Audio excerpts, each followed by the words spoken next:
Homo sapiens have been around for roughly 300,000 years. Coins? Only about 2,600. That means for more than 99% of human history, nobody paid for anything. No coins, no banknotes, no bank accounts. Yet people still found food, made tools, and built lives. So how did any of that work? The answer isn't what most of us were taught in school. Most of us grew up with the same simple story. Before money, people bartered. You had extra fish, I had extra fur, so we traded. Neat, tidy, easy to picture. Except when historians and anthropologists actually went looking for proof that early societies ran this way, they came back almost empty-handed. The truth is quieter than that, and if you like taking a closer look at how we actually got here, this one's for you. Let's go back. All the way back. For most of the last 300,000 years, humans lived in small bands, usually under 150 people, following the seasons and the animals. In a group that size, almost nothing was yours the way we think of ownership today. When a hunt went well, the meat wasn't sold to the highest bidder. It was shared often by very specific rules. A certain cut for whoever spotted the animal, another for whoever made the kill, portions set aside for elders and children. Hunting is unpredictable. Some days you come home with nothing. So today's hunter fed the group, trusting that next week when he came back empty-handed, someone else would feed him. Anthropologists who spent time with some of the last hunter-gatherer societies on Earth, like the Juhuansi of the Kalahari, watched this play out for real.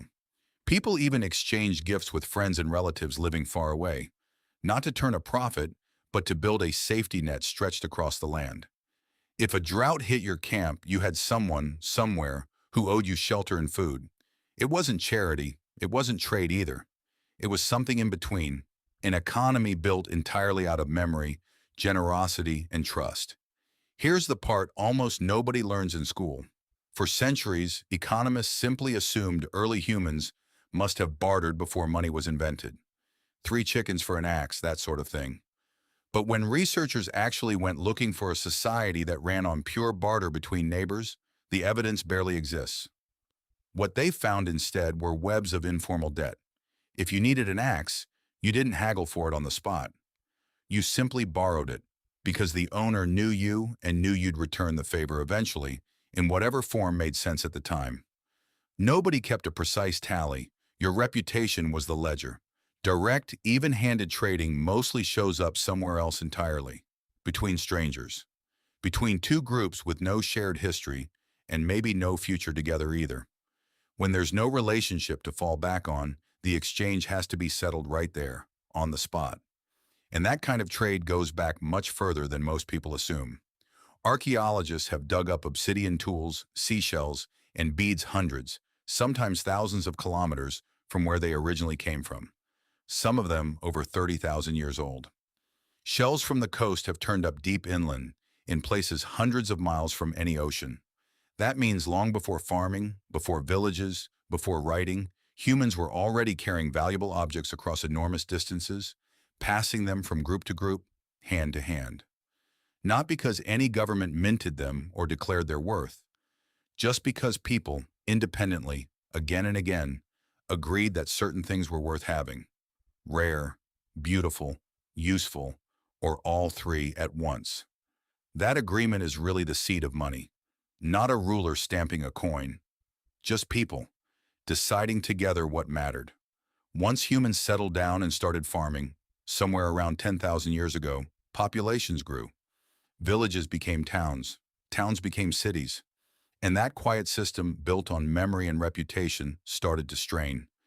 You simply can't remember the exact favor owed by 300 strangers in a crowded marketplace. So people leaned on things that already carried agreed-upon value. Cattle, grain, salt, precious enough that Roman soldiers received part of their pay as a salt allowance, called a salarium. That's where our word salary comes from. Across parts of Africa, Asia, and the Pacific, small ocean shells called cowries were used as currency for thousands of years, long before any coin existed. And in ancient Mesopotamia, temple officials began pressing marks into wet clay to track exactly how much grain or silver each person owed. Many historians now believe this record-keeping, not poetry, not storytelling, is the actual reason writing was invented in the first place. Money, in other words, didn't really replace barter. It replaced memory. So, what did ancient humans actually do before money existed? They didn't barter, not really. They shared. They remembered who had helped them and who they still owed. Money wasn't invented to replace trading. It was invented because human communities grew too large for trust alone to keep track of everything. In a strange way, every coin, every banknote, every number sitting in a bank account today is just a more portable version of something our ancestors were already doing, with nothing but memory and a quiet sense of what they owed each other. If you had to survive today on nothing but your reputation and what you could offer other people, would you actually make it? Tell me in the comments. I read all of them. If this made you look at something completely ordinary in a new way, that's exactly what this channel is for. Subscribe, and I'll see you in the next one, when we go even further back to find out how humans first decided what anything was worth at all.